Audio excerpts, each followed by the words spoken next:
recuerdos, ¿no? Los 4 que habéis levantado la mano, ¿no? Pues ahí están, y además juntitos. ¿Quién ha jugado este juego alguna vez? ¿A ese juego? ¿Nadie? Madre mía. Es bello de punta, ¿eh? ¿Ya te suena más la musiquita, Edu? Bueno, pues ese juego es el Monkey Island, una de las, para mí y para mucha gente, mejores aventuras gráficas. Y va sobre un joven, Guybrush Threepwood, que quiere ser pirata. Según la RAE sería hacker.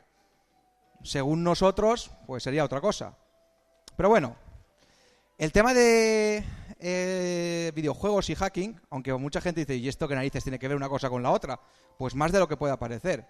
Si quieres, pínchamelo, venga, ya, fuera, rápido. Si no, venga, rápido, va. Chao, si no. Becarios no, en serio.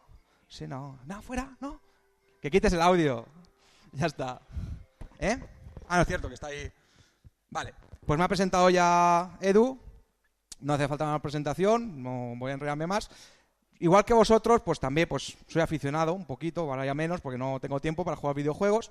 Pero sí que me apasiona sobre todo el tema que hay detrás del desarrollo, de las trampas o trucos que se hacían antes y se siguen haciendo ahora, y sobre todo la historia que hay detrás del hacking de videojuegos. ¿Por qué?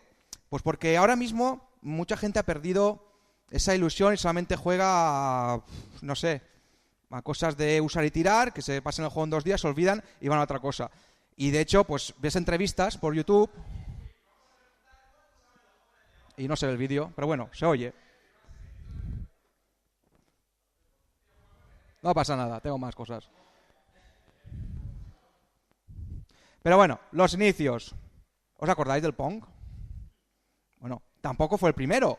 Hubo unos cuantos antes, solo que el Pong fue el que más, digamos, repercusión tuvo. A partir de ahí aparecieron un montón de clónicos, incluso aparecieron las primeras consolas, muy rudimentarias, y lo que jugabas era el Pong y a sus 1500 variantes. Tenías el Pong, tenías el Pong para 2, tenías el hockey, que era lo mismo pero con más barritas, y así pues durante unos cuantos años. ¿Qué pasa? Que esto pues fue evolucionando. Y de pasar, ya no incluso de consolas, sino máquinas que no estaban pensadas para jugar, hacerlas como medios jugables, pues ya podemos empezar a hablar de hacking y videojuegos. Por ejemplo, el primer Pong, entre comillas, antes de que saliera el Pong, ya estamos hablando del año 1956, en los laboratorios Dell, pues a alguien se le ocurrió la idea de usar un osciloscopio para jugar al tenis for two. Lo mismo, una red, una persona jugando en un lado y otra persona jugando en otro.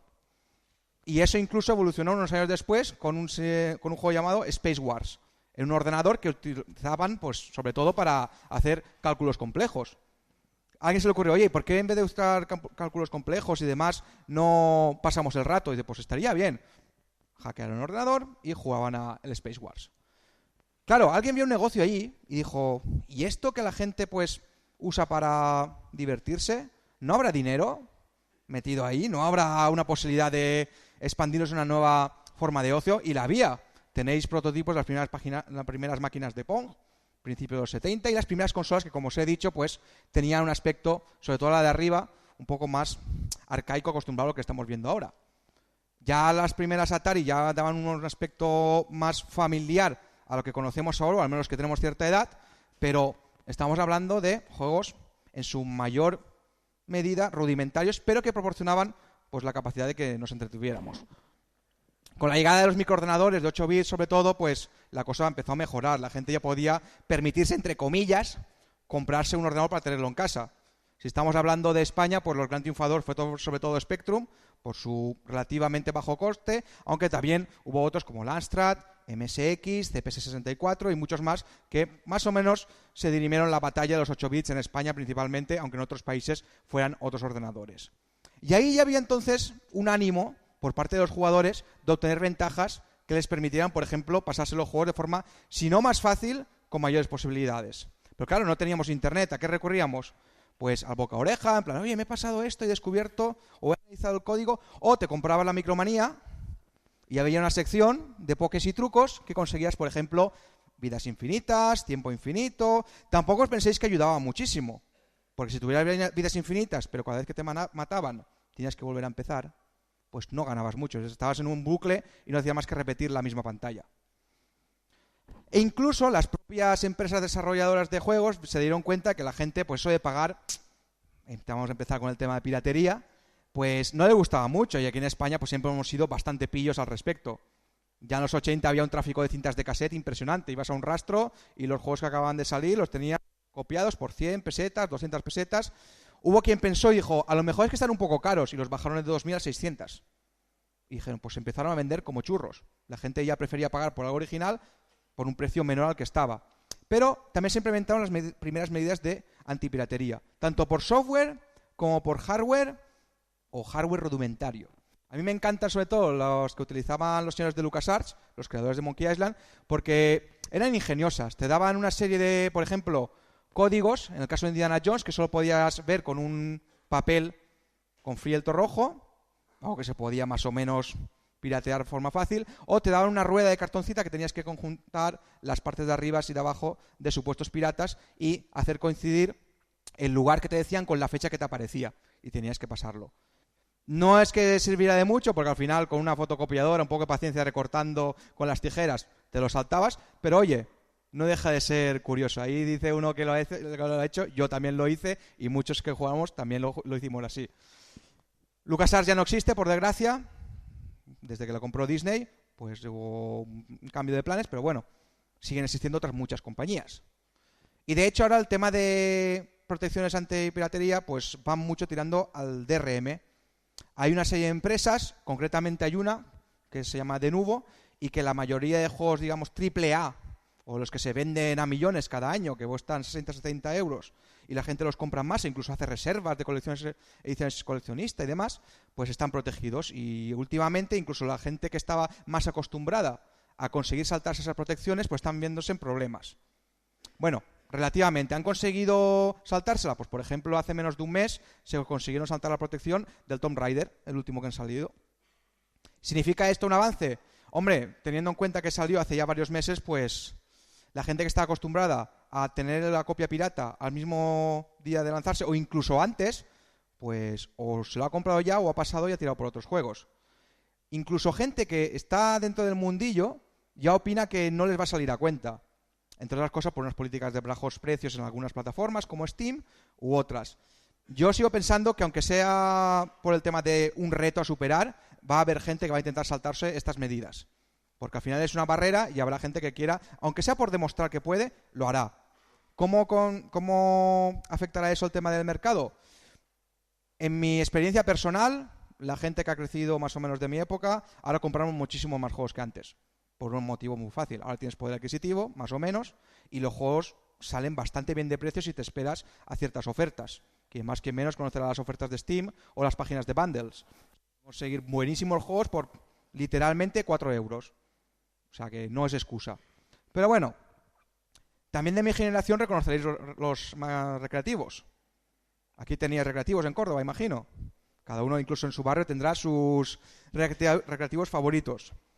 Yo también los tenía, y como me gusta mucho esa época y he encontrado gente que comparte esa afición, pues si algún día os pasáis por Alicante, en un pueblecito llamado Petrer, tenemos un salón recreativo. Aquí tienes una imagen de las máquinas más clásicas, tenemos máquinas un poco más modernas, y ahí lo que hacemos es pillar, restaurar y en algunos casos incluso hackear algunas placas para que funcionen como nosotros queremos, por el tema de campeonatos oficiales, que nos convaliden la puntuación, etcétera.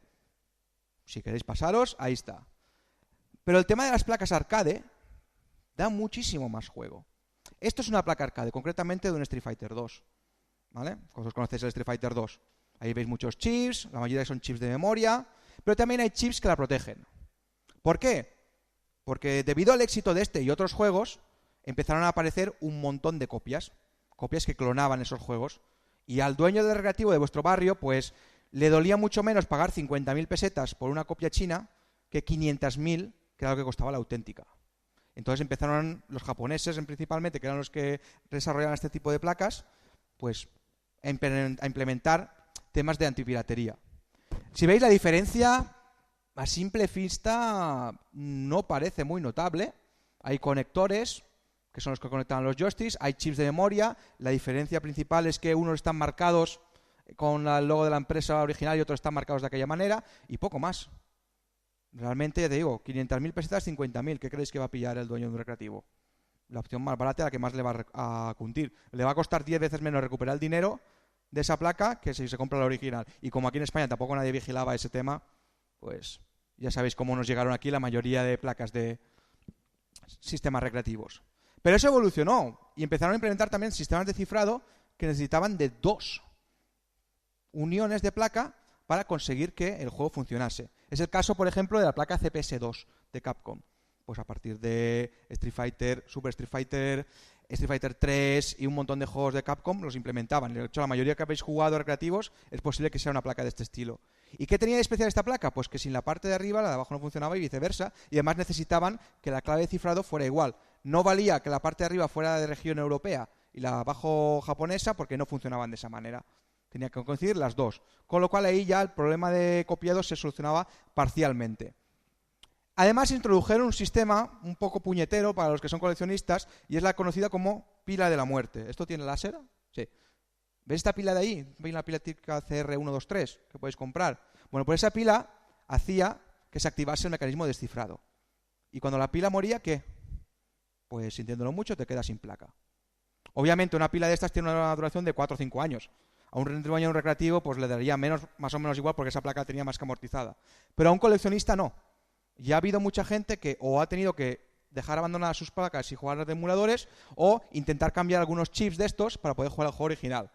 Y así era hasta que hace unos meses se presentó en una con de aficionados al mundo arcade que organizamos ahí en Arcade Vintage y el señor Eduardo Cruz presentó un programa que se llama De Suicide y lo que evita es esto. De hecho, esta semana mismo lo presentó para que cualquiera con un Arduino pueda construírselo y si tiene alguna placa de estas pueda volverla a revivir sin necesidad de que la pila esté activa. Eso es hacking. Con lo cual, pues mira, además Eduardo Cruz es un gran ponente, ha participado en muchas conferencias, en Rute también, por ejemplo. Tiene un blog que se llama Arcade Hacker Blog, ¿vale? Recomiendo que si os gusta el tema, lo visitéis. Damos un salto en el tiempo y nos encontramos que esos juegos que jugamos en los recreativos, pues por lo menos podemos intentar emularlos o jugarlos mínimamente en nuestra casa. Son las consolas de 8 y 16 bits. Y, oye, con mayor o menor éxito, había juegos que las conversiones estaban bastante bien hechas. Especialmente si eran de Sega. El tema de que ellos pudieran generar placas en los recreativos, pues las conversiones hacían que funcionaran mejor. Luego temas de polémicas, como por ejemplo, ¿por qué mi versión de Mortal Kombat de Mega Drive tiene sangre y la de Super Nintendo no? Políticas de cada empresa. Pero también había posibilidad de hacking. De hecho, yo aún conservo algún cartucho de estos que lo que te permitían era ingresar códigos para conseguir mejores opciones o saltarte pantallas y demás. O la opción que ya se está haciendo desde hace unos años de modificar las propias consolas introduciéndoles la posibilidad de jugar a juegos de otras regiones o incluso modificar la velocidad a la que iban. Los 50 Hz que teníamos en Europa a los 60 que estaban pensados para verse tanto en Estados Unidos como en Japón. Pero también empezó a haber posibilidades de que algo que hiciéramos mal nos dejara con la consola inservible. Caso de los copiones que empezaron a aparecer con la Nintendo DS o ciertas aplicaciones para las consolas portátiles de Sony como la PSP, pues hacía la posibilidad de que si estuviera esa ROM o ese proceso se hacía mal, cuando consiguiéramos era un bonito pisapapeles.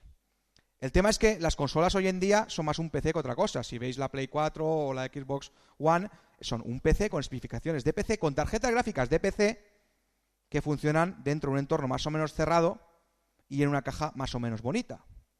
Y por ello, pues habiendo sido buena parte de mi vida consolero, siento decirlo, pero si quieres jugar bien, vente a la Master Race.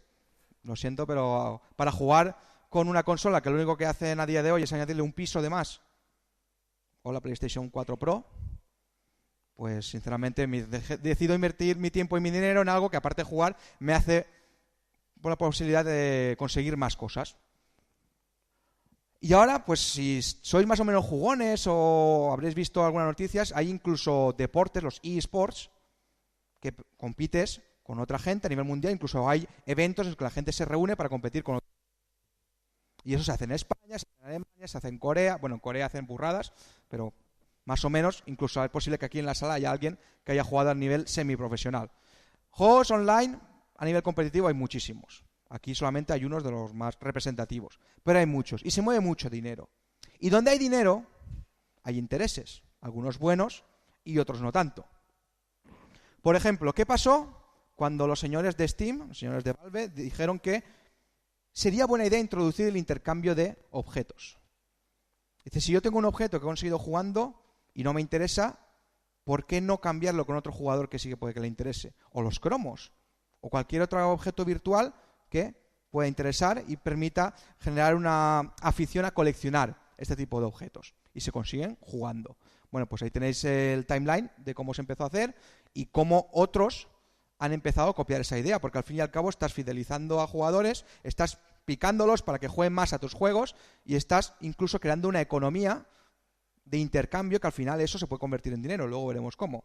Hace un tiempo pregunté a un compañero que estaba bastante aficionado a World of Warcraft y me contó que sí, que había como una economía sumergida en que la gente pagaba por objetos con dinero real.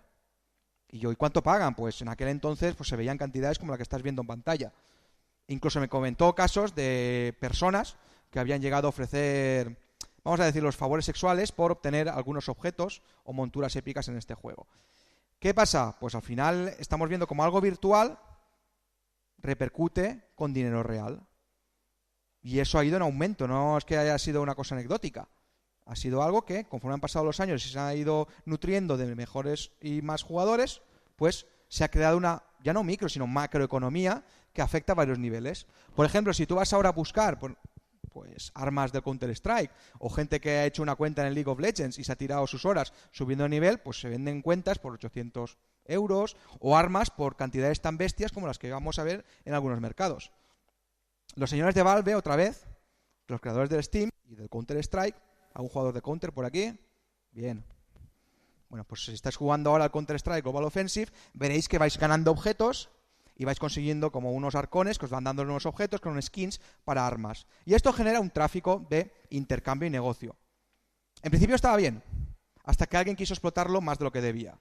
De hecho, tú te vas a páginas como esta y encuentras que por dinero real puedes obtener skins de cuchillos, de cualquier todo tipo de arma. Dinero real, dinero, pues estamos hablando de orden de 50, 100, 200, 800 dólares o incluso de 23.850 dólares por un skin de un cuchillo virtual. ¿Por qué? Pues porque es un skin muy raro, porque tenerlo te da más fama, te da... No lo sé. Yo no pagaría eso por esa cantidad. Hay gente que sí. Y hay chinos que pagan burradas por espadas en juegos que solo juegan en su país.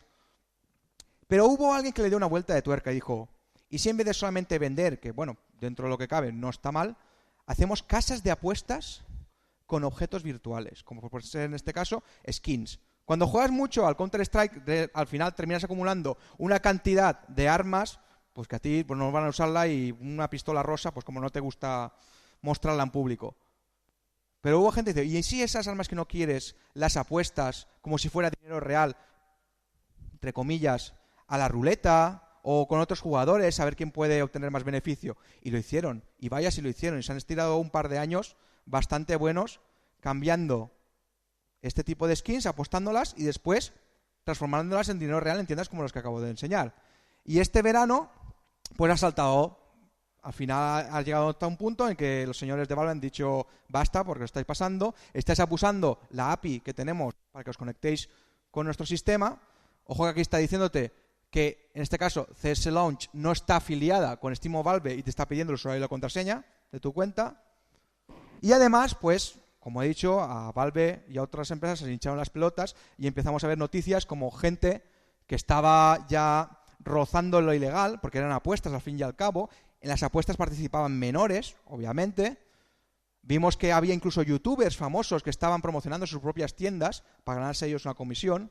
Vimos como Valve ya dijo, mira, aquí hay que cortar el grifo porque se nos está yendo de madre, incluso las demandas pueden venir a nosotros. Y después, aparentemente, han terminado cortando toda posibilidad de apostar con estos skins en estas ruletas o casinos virtuales. Esto, estamos hablando de un periodo de 2 meses este verano. La cantidad de miles y miles y miles de dólares que manejaban estos sitios sin ningún control absoluto, sin controlar que eras un menor, sin declarar impuestos, era increíble. Y encima promocionado por youtubers con millones de seguidores. Con lo cual, pues, les hackearon un poco el mercado que tenían pensado para solamente intercambiar objetos. Pero bueno, vamos a hacer un poquito de historia. No nos vayamos tan lejos. Porque al final, como ha dicho Dani Medianero, hay mucho de ingeniería social y de engaños. Al final es adaptar algo que hemos visto en el mundo real, pero al mundo virtual. Y estafas, pues por desgracia, son más comunes de lo que nos pasaba. ¿Quién no conoce las típicas estafas inmobiliarias de comprar un edificio en plano y luego adelantar X miles de euros y luego esa constructora desaparece y te quedas pues con el plano sin 50.000 euros y sin casa? Bueno, pues eso también ha pasado en los videojuegos.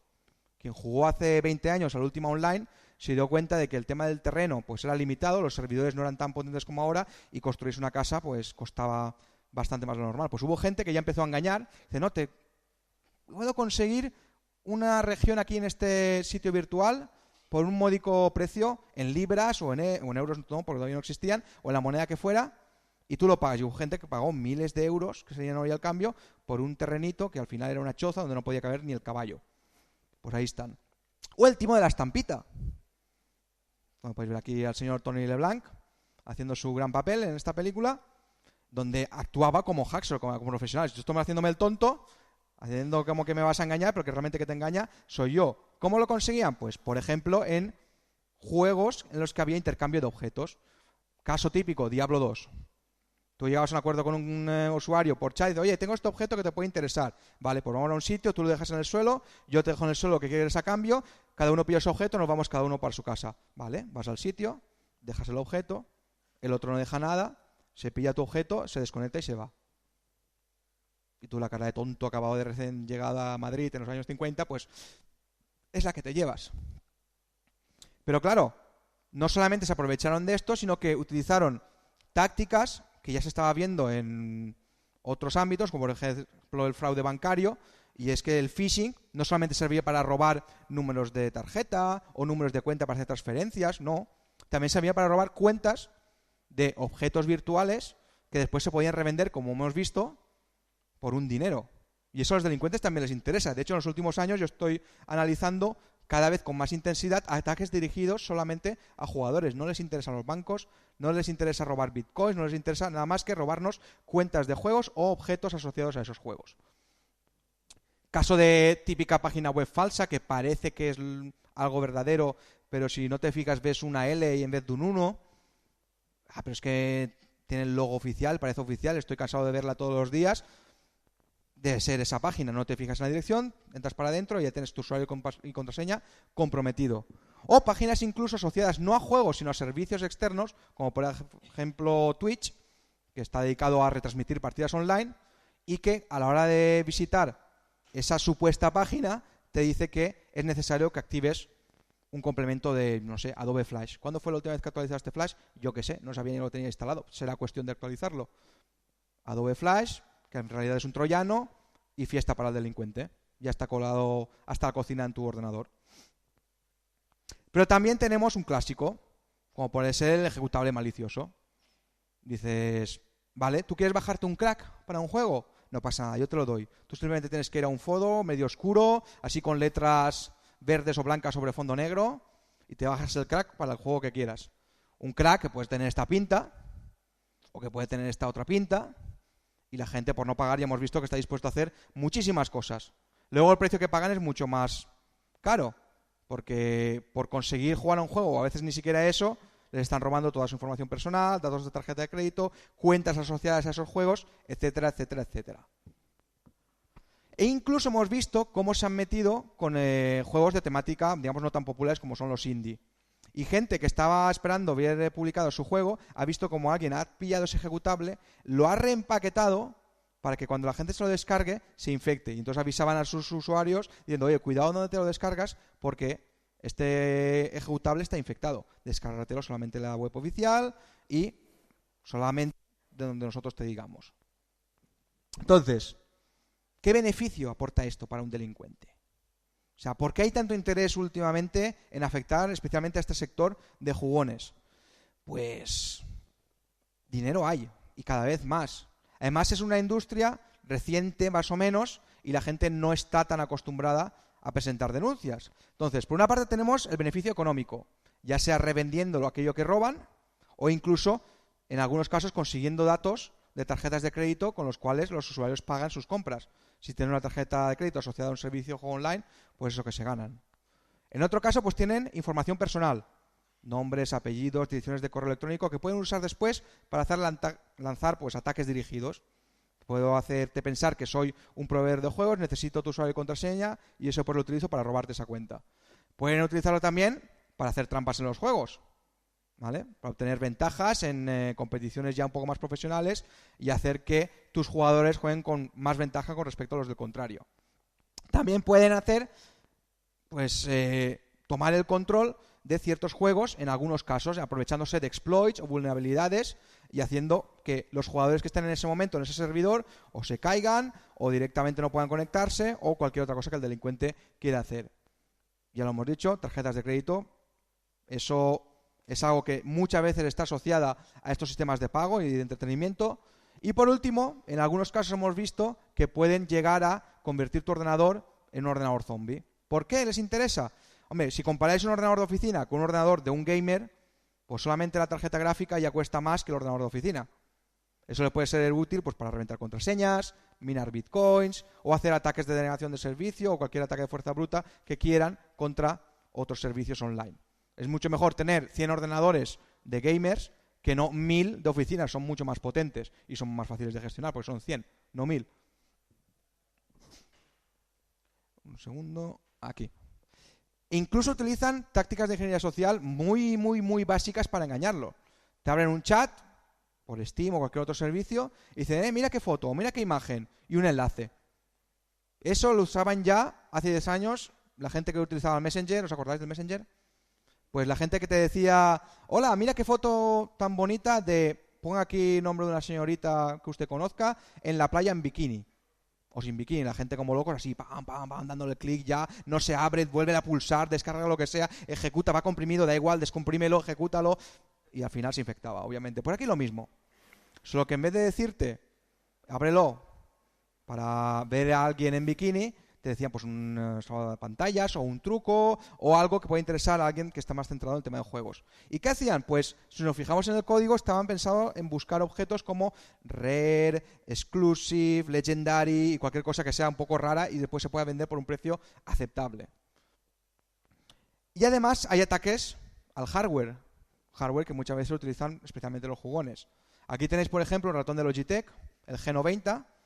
Normalmente los que juegan a nivel profesional juegan con teclado y ratón con cable, porque eso de la latencia les mejora mucho más que no que sea inalámbrico. Pero ahora se están imponiendo también ratones inalámbricos que tienen una latencia muy baja. ¿Qué permiten este tipo de ratones? Pues entre otras cosas configurarte macros. ¿Y qué es una macro? Pues es una secuencia de comandos que tú puedes automatizar para que pulsando un botón se ejecute. Va muy bien para los juegos tipo MOBA, como League of Legends o similares, para que pulsando un botón tu personaje haga una serie de acciones preprogramadas. Claro, pero si nos fijamos, hay un conector ahí, un receptor. ¿Y si alguien puede interceptar las comunicaciones entre el ratón y el receptor? Y en vez de activar la macro que tú le has dicho, activa otra cosa que le diga, vete a este enlace, descárgate ese fichero y ejecútalo. Pues tienes un ataque man in the middle con ratones de gamers que permite ejecutar troyanos a distancia. Oye, una maravilla. Y además, si eso lo haces en un ambiente como más o menos profesional, puedes hacer o causarle microcortes al jugador, con lo cual pierde precisión, pierde posibilidad de apuntar mejor, puede pues causarle una desventaja notable contra otros jugadores que estén compitiendo contra él. Pues ahí tenéis dos posibles ataques de los muchos que se pueden hacer. ¿Y quién está detrás de esto? Pues estamos con lo de siempre. ¿Sospechosos habituales? Pues sí y no. Hay noticias que te quedas un poco en plan de ¿en serio? No tienes nada mejor que hacer, como por ejemplo estudiar segundo de primaria.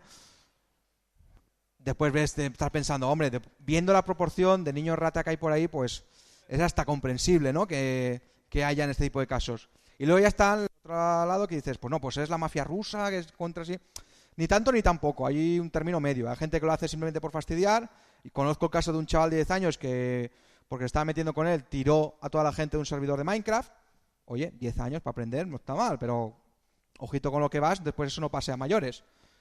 Y hay todo un negocio, y donde hay negocio ya sabemos que hay delincuencia. Y esto genera cada vez más y más y más millones de euros. Con lo cual es lógico que de aquí a pocos años, si no ya, pues esté generando una atención especial entre los delincuentes. Yo digo, desde que empecé a analizar casos concretos de gamers hace unos años ahora, he visto que el número de ataques se ha incrementado bastante. Y de hecho, durante este verano, he visto cómo se han incrementado ataques a servicios online. Ya no solamente servicios como, por ejemplo, los que conocemos todos, los PlayStation Network, Xbox Live o Steam. Ataques que pueden ser causados por grupos de hacktivistas o por gente como la leche que no quiere dejarte jugar cuando sale un juego que estás esperando desde hace meses. Ataques que muchas veces son simplemente denegaciones de servicio, de que la gente no puede conectarse al servidor, con lo cual no puede acceder, con lo cual no puede jugar. Y tienes a millones de americanos enrabietados los días de Navidad porque no pueden jugar a su juego que acaban de comprarse o le han regalado, etc, etc. Claro, el marrón se lo llevan estos señores de arriba, estos de aquí. Que por qué he pagado yo un servicio, que no puedo jugar. Acordaros, en PC no pagamos por jugar online. En consolas sí. Y pensando pasados a la Master Race. Ahora veremos. O directamente afectar a servicios de juegos en concreto. Solamente atacas el servidor que se encarga pues del Call of Duty, cuando acaban de sacar la siguiente expansión, el Destiny, o ponga aquí su juego favorito. ¿Vale? ¿Eso les cuesta mucho? No, relativamente no. De hecho, llevan utilizando los mismos ataques desde hace bastantes años y las empresas siguen cayendo, con lo cual algún problema hay ahí. Y de hecho, en el mes pasado, solamente en el mes pasado, tengo contabilizados todos estos ataques a empresas relacionadas con videojuegos. Ataques que, en el peor de los casos, ha revelado usuarios y contraseñas de los millones de usuarios que están registrados. Y son empresas bastante conocidas. Con lo cual, pues, ahí tocaría un poco el tema de la privacidad de los datos que hablaba Susana esta mañana. Son empresas que se encargan de custodiar tu nombre, tu correo electrónico, tu nombre de usuario, en algunos casos tarjetas de crédito. Pues que te roben eso y además puedan afectar a las horas y horas de juego que le han dedicado esos jugadores, pues es cuando menos peligroso. Y lo normal es que te envíen un correo avisándote de, oye, mira, hemos tenido estos problemas, cambia tu contraseña, bla, bla, bla, bla, bla. Pero eso no sirve de nada si por parte de los que se encargan de desarrollar estos servicios no implementan nuevas medidas de seguridad. Sí, tú como usuario puedes cambiar la contraseña, pero cuando te la vuelvan a robar, ¿de quién ha sido la culpa? Pues hombre, si tú te has preocupado de hacer una contraseña robusta, pues esta gente que está encargada de custodiar tus datos debería hacerse responsable, pero de momento siguen de rositas. Y bueno, los nuevos, por así decirlo, aunque ya llevan ya más de 10 años entre nosotros, los juegos en móviles, que tantos beneficios están causando a muchas empresas con un coste de desarrollo bastante, digamos, reducido si lo comparamos con lo que cuesta un AAA. Estamos hablando de decenas de millones de euros contra 10.000, 20.000, un equipo de 2, 3 personas, pues les sale a cuenta. ¿Y qué hacen? Pues, entre otras cosas, desarrollar aplicaciones maliciosas. Aplicaciones que muchas veces son iguales que las originales, pero cambian un poco el nombre. Le cambiamos el género a Super Mario y en vez de Super Mario Adventure es Super Maria Adventure. Y no se trata de ir recogiendo plantas verdes. Pero bueno, a cualquier ojo no experimentado, tú vas a Google Play, buscas la aplicación y dices, bueno, por la primera que salga. Por la primera que salga puede ser la original o no. Te puede salir un Bejeweled un poco raro, pero bueno, ahí está. O te puede salir un juego que es de pago y salirte gratis. O una guía. Puede ser muchos casos. Pero aquí hay que confesar, y lo siento Edu, no me mires así, pero ¿qué ha dicho Susana esta mañana? ¿La gente viene a Córdoba a qué? No, a cazar Pokémon. Aquí hemos venido a cazar Pokémon. Y bueno, si a salvo que hayáis estado veraneando en Marte o en un búnker, sabréis que este verano pues esta aplicación lo ha petado. Pero de forma brutal. Yo cuando estaba este verano en Estados Unidos veía grupos de gente, pero en plan jaurías, todos con sus cables, sus baterías ahí preparados, cazando Pokémon como locos. Gente que se llevaba a sus hijos. O sea, ya gente con cierta edad. ¿Y qué pasa? Pues que los delincuentes lo saben. Y sobre todo cuando todavía no estaba disponible la aplicación en varios países, lo que hacían era crear aplicaciones falsas, que tú te podías descargar, que parecían la de verdad, pero no. E incluso con el paso de las semanas, cuando ya se fue normalizando la descarga de esta aplicación y empezaron a aparecer las primeras aplicaciones para hacer trucos, para falsificar tu situación geográfica y conseguir más Pokémon, hubo quien incluso decidió que las aplicaciones de este tipo serían buenas como gancho para atrapar a gente que quisiera utilizarlas, y lo que hacían era, pues por ejemplo esta aquí abajo es una de las más utilizadas, pero esta en concreto lo único que hacían era instalar ransomware, con lo cual tienes tu ordenador infectado. Y ya bueno, el colmo de la desfachatez fue pues un caso que vimos el mes pasado, a que parecía inofensivo. Míralo, está ahí el Pikachu mirándote con cara de dame algo para comer. ¿Qué puede hacerte daño un Pokémon Go.exe? Bueno, para empezar, la versión para Windows no existe oficialmente. Pero bueno, hay gente que dice, oye, que ha salido el Pokémon Go para Windows. Ahora, descárgatelo y dale clic. ¿Qué pasa cuando das clic? Pues te vuelve a salir el Pikachu, más grande, pero como fondo de pantalla, con un mensaje en árabe diciéndome, paga coins, te quedas sin ficheros. Y de paso lo envías a esa dirección de correo. Este fue curioso porque no es que fuera un ransomware muy elaborado, pero el tema de cómo consiguió engañar a que mucha gente se descargara esta aplicación, pues demostró una vez más que la ingeniería social funciona, aunque la técnica utilizada no sea lo mejor que haya en ese momento. ¿Qué más tenemos? Pues, un segundo. Como os he dicho, mucha gente recurre a mercados alternativos. O sea, si una aplicación no está disponible en tu región o es de pago y tú quieres conseguirla gratis, pues hay maneras de conseguirlas. Salirte del mercado oficial. Te sales del mercado oficial, entras a otras tiendas de aplicaciones, pues como algunas conoceréis, pero lo de siempre. No todas las aplicaciones que hay en ese tipo de mercados son fiables. De hecho, no todas las aplicaciones que hay en Google Play son fiables. Esta semana estuvimos analizando el caso de una aplicación que clonaba exactamente la oficial de Gran Hermano 17. No sé qué motivos tiene la gente para instalar una aplicación así, pero bueno, la clonaba. Y lo que hacía era, nada más instalarla, pedirte primero que la valorases con 5 estrellas y segundo, pedirte una suscripción al servicio premium que te cobraba 1,45 € por cada mensaje que te enviaba, con un máximo de 25 mensajes al mes. Hace los cálculos. ¿Vale?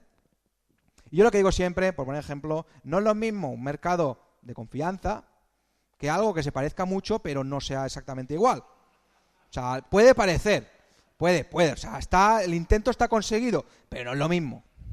¿Vale? O sea, ahí ya cada uno que decida dónde comprar. Y ya por último, para terminar, algo que se ha venido, digamos, incrementando en los últimos años, hemos visto cómo el tema de las apuestas en Counter-Strike me movía mucho dinero, pero es que estos señores mueven muchísimo más. Y hay empresas detrás que se preocupan un montón por la seguridad de sus clientes, porque saben que cualquier incidencia que tengan repercute en una publicidad negativa. Y estamos hablando de empresas que llevan mucho dinero, muchísimo, y que interesa que tengan pues unas garantías. Pero aún así, hay malware también para ese tipo de jugadores específicos. Jugadores que solamente juegan a póker online. Malware incluso que lo que hace es mirar las cartas que tiene ese jugador y enviárselas a otros jugadores que sepan dónde están jugando ese jugador infectado. De hecho, malware con nombres curiosos, ¿vale? Como el troyano Lanor, que si lo ponéis al revés es Ronaldo, o sea, originales. Y lo que buscaban era buscar a jugadores de Poker Stars, donde Ronaldo me presta su imagen, y conseguía que cuando una vez estaba un jugador infectado en una mesa, avisaba o bien al delincuente o bien al bot que automáticamente jugaba contra él y ya sabía qué cartas jugar, ya sabía si apostar o no. Si además tenía la suerte de que en esa mesa había 2 jugadores infectados, pues ya ni te cuento. O sea, ventajas absoluta. Así que tampoco quiero que os vayáis sin ningún consejo. Si sois jugadores, vamos a ver algo práctico. Lo primero, cuidado con lo que descargamos. ¿Y de dónde lo descargamos? ¿Vale? Aquí con mucho cuidado. ¿Por qué?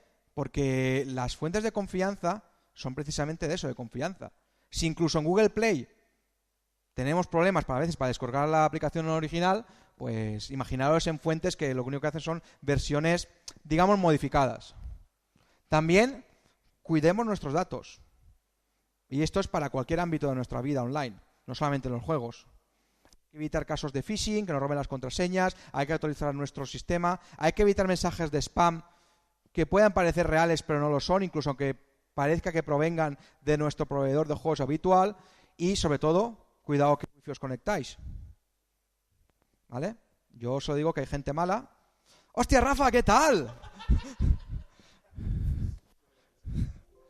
Bueno, hay gente que pues está esperando que os conectéis a esas wifis para ver qué hacéis, con qué jugáis, etcétera.